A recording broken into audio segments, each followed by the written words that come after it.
Cette année à l'US Open, on a appris un truc vieux de 350 ans. Rien ne sert de courir, il faut partir à point. Et le plus fort là-dedans, c'est Wawrinka, alias Stanimal.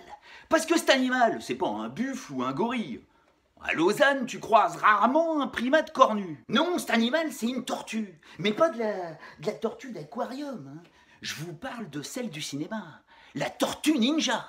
Wawrinka, il te tord, il te tue, la tortue. Ah bah si, en grand chelem, il a toujours le départ hésitant, voire un peu lent. Il prend son temps. Et à l'US Open, tu te rends compte que c'est primordial. Parce que les gars, après 8 mois de combat, ils tiennent plus la distance. Regardez Rafa, qui a plus remporté un match au 5e set depuis 1 an et demi.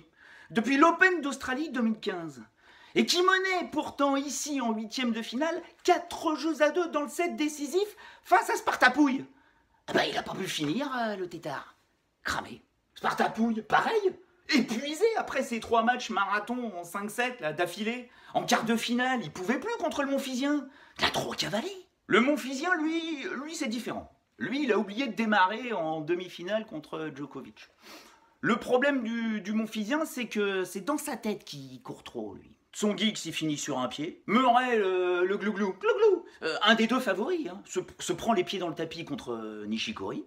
Alors que le Wawrinka, la tortue helvète, elle y va petit à petit, sans se précipiter. Au 3e tour, il a une balle de match contre lui face à Daniel Evans. Même pas il mouille. En quart de finale, Del Potro mène 4-1 en 20 minutes. Ça le chatouille. En demi, Nishikori lui met le tournis. 6-4, 2-0. Ça le gratouille. En finale, le Djoko le met tout de suite KO. Balle de 5-1.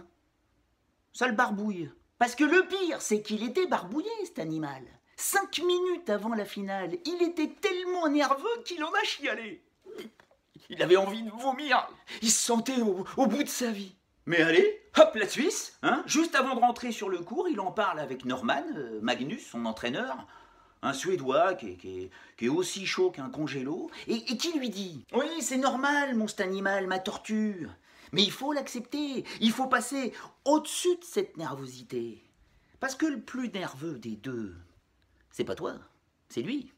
N'oublie pas qu'il est cuit. » Et c'est là que tu te dis que c'est ce niveau de résilience de Wawrinka, cette capacité phénoménale à surmonter les épreuves, qui lui a permis, entre autres, de sortir de l'ombre écrasante de Federer, qui lui a permis de sauver 14 des 17 balles de break que s'est procuré Djokovic pendant cette finale, qui lui permet d'en être à 11 finales gagnées d'affilée depuis 2 ans. Et d'être en passe de rejoindre Agassi, Federer, Djokovic et Nadal, les seuls depuis le début de l'ère européenne en 1968 à avoir remporté les 4 titres du Grand Chelem sur 4 surfaces différentes. Ne lui manque plus que Wimbledon.